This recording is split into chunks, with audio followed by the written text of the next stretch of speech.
Bonjour à toutes, bonjour à tous. Donc voilà, je vais vous parler de notre projet Musique en médiathèque qui se déploie sur deux axes.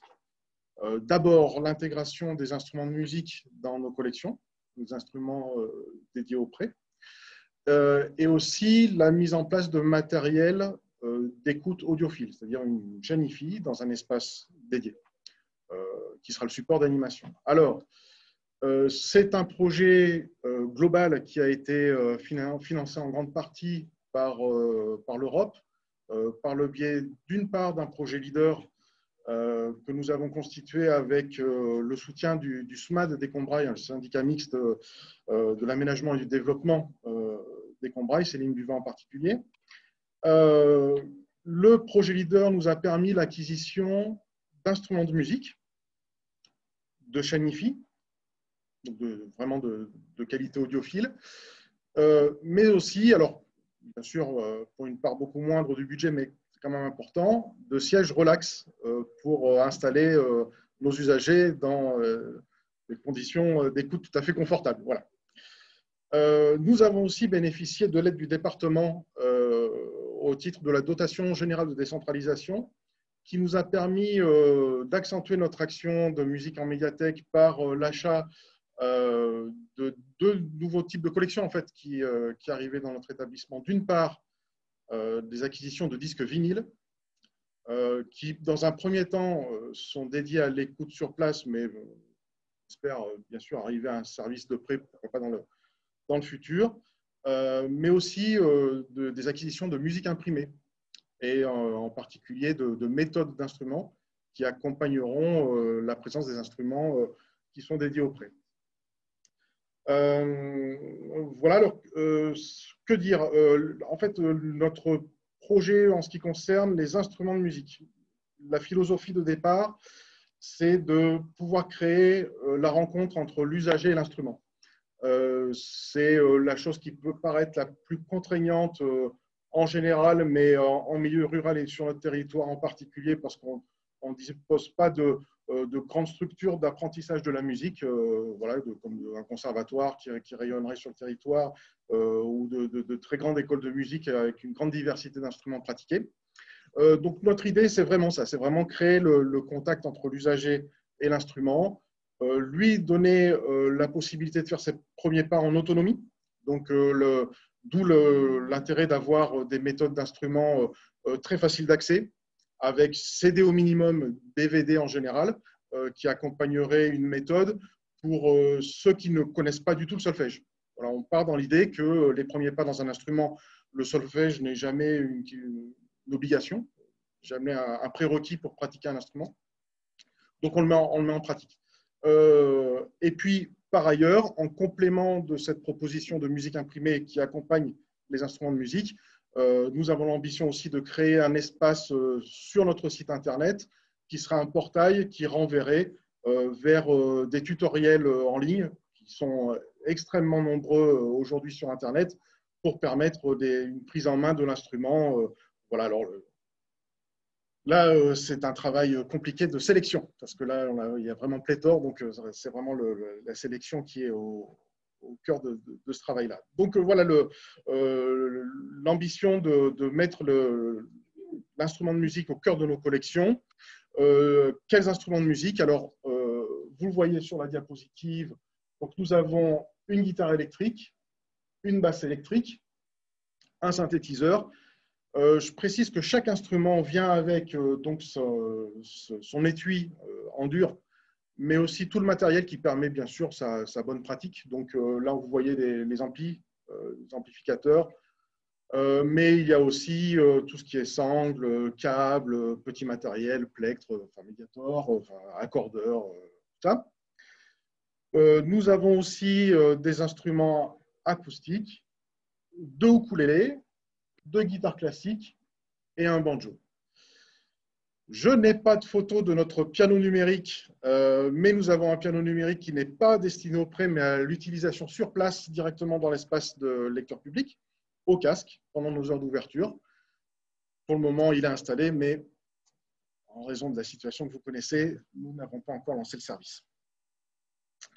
Pour ce qui est de l'écoute audiophile, donc nous avons aménagé un espace qui était notre salle du compte avec cette chaîne IFI qui va nous permettre de déployer une politique d'animation autour de l'écoute audiophile. Donc, en fait, autour de la musique en général, dans des conditions de l'écoute audiophile, mais qui va nous permettre de faire des écoutes documentées sur des thèmes très variés, que ce soit, je ne sais pas, le reggae, le rap français, l'histoire du concerto, enfin peu importe, on peut tout imaginer.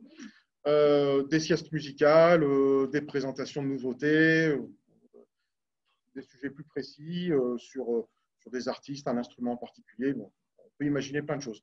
En fait, l'intérêt, c'était d'avoir du matériel qui permette d'écouter la musique vraiment dans toute son intégrité.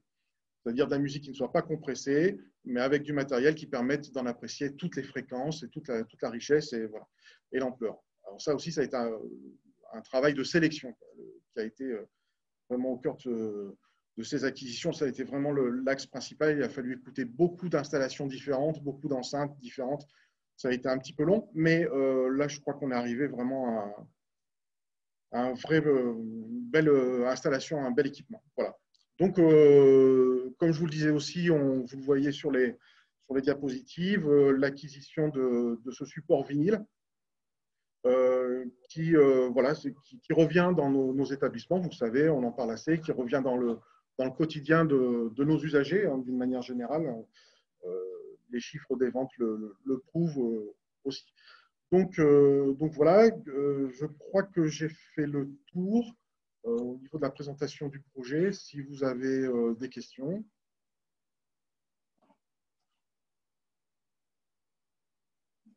Oui. Alors, voilà, alors nous, ça a été. Oui, alors, la question du partenariat avec des écoles de musique, en fait, pour tout dire, la question de l'intégration du projet sur le territoire. Et c'était d'ailleurs la très bonne question à poser. En fait, ce projet, il a été lancé il y a 5 ans.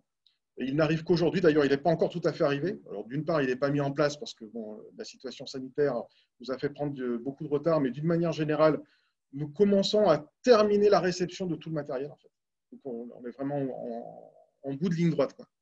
On voit la piste, la ligne d'arrivée, mais on n'y est pas encore. Tout ce temps-là aussi était un travail en amont de rencontres avec les élus, de rencontres avec les partenaires locaux de la musique, qui sur notre territoire sont peu nombreux, mais qui sont très actifs. Et en fait, ils ont été ravis du lancement en général de ce projet. Vraiment, en particulier l'école de musique de Saint-Éloi-les-Mines, la commune sur laquelle nous sommes basés, qui a vraiment été voilà, très motivée par ce projet. C'est une toute petite école de musique. Nous, encore une fois, notre rôle dans ce projet, c'est de créer la rencontre entre l'usager et l'instrument. Moi, je n'ai pas l'ambition de proposer des cours de musique. Je ne suis pas professeur, je ne suis pas enseignant. Les gens, s'ils peuvent tomber amoureux de l'instrument, faire les premiers pas, et vraiment, si le coup de foudre arrive, après, à eux de prendre leur chemin. Et le chemin, il peut passer aussi par nos partenaires locaux, bien sûr. Donc voilà, tout ça participe à une dynamisation de la pratique amateur de la musique. Donc voilà, ça a été plutôt très bien accueilli en général. Voilà. Oui.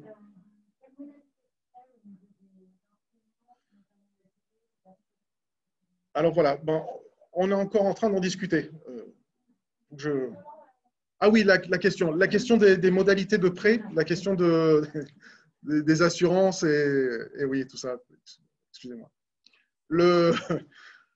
Donc, on est encore en train de travailler sur ces questions. En effet, il y a plusieurs aspects juridiques en fait, qui se présentent. Il y a eu plusieurs propositions de la part des élus sur le fait de demander une caution à nos usagers. Tout ça, c'est compliqué parce que dans un cadre juridique, nos établissements ne sont pas en droit de réclamer de caution. Mais partout où ça se fait ailleurs, en général, on ne demande pas grand-chose dans les médiathèques où le prêt d'instrument est déjà bien installé. En général, c'est une charte que l'usager signe au moment de l'emprunt et qui résume un petit peu le tarif de tous les éléments qui sont empruntés, à la fois l'instrument, mais tout ce qui l'accompagne, tous les accessoires. Voilà, avec peut-être nous la possibilité aussi de renvoyer à l'assurance de chaque usager. Donc, là encore, nous n'avons pas encore pris de décision. Nous venons de changer d'élu et c'est une question qui n'a pas encore été débattue, qu'il a été par le passé avec plusieurs décisions différentes qui se sont succédées. Donc là, je ne peux pas m'engager pour le moment. Voilà.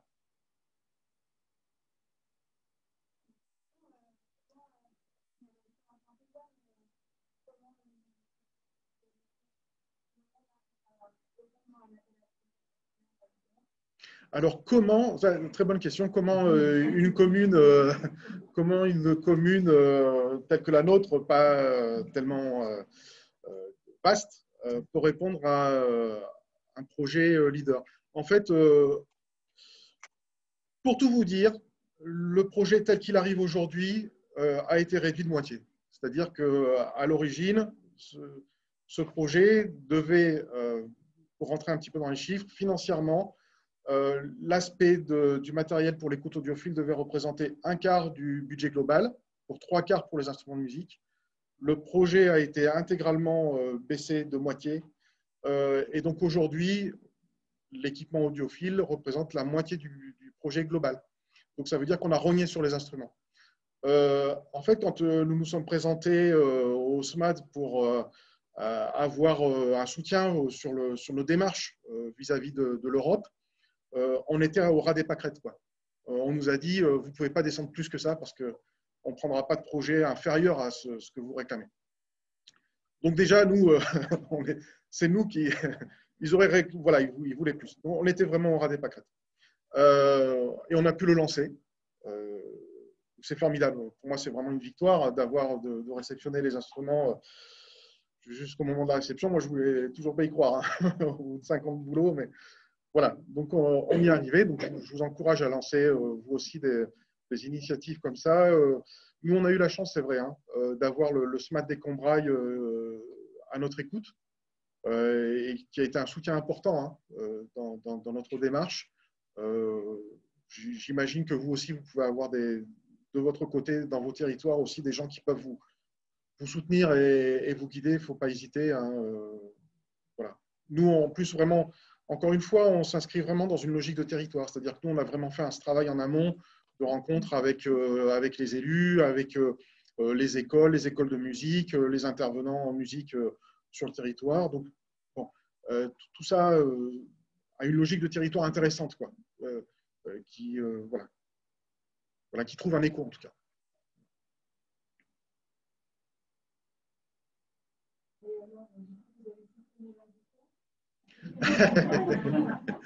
Pas du tout, parce que c'est moi aussi qui fais l'heure du compte. Et je tiens à ce qu'elle revienne. Non, non, mais en fait, comme vous le voyez, en fait, je ne sais pas si on le voit bien, mais on ne le voit pas bien, mais on a une salle du compte qui est assez confortable. Bon, en fait, l'espace, enfin, le matériel prend peu de place, en fait. Il est assez protégé. Donc, ça ne nuit pas à nos pratiques habituelles, mais pour le moment, nos pratiques habituelles, malheureusement, elles ne sont pas ce qu'elles étaient jusqu'à présent. Voilà. Mais tout ça va revenir, j'espère. Et puis moi, je mise beaucoup encore une fois, sur ces animations musicales auxquelles je tiens vraiment, quoi.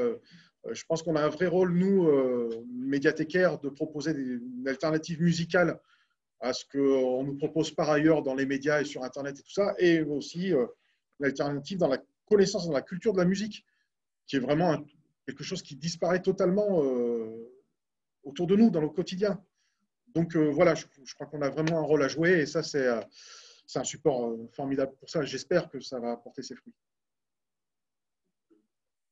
Depuis le temps.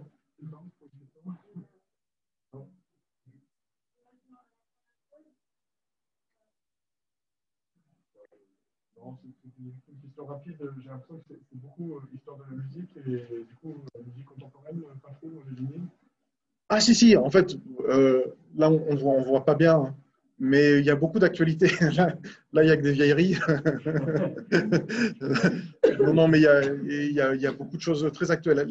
L'acquisition au niveau des vinyles, alors c'est vrai que là aussi, il a fallu faire un choix.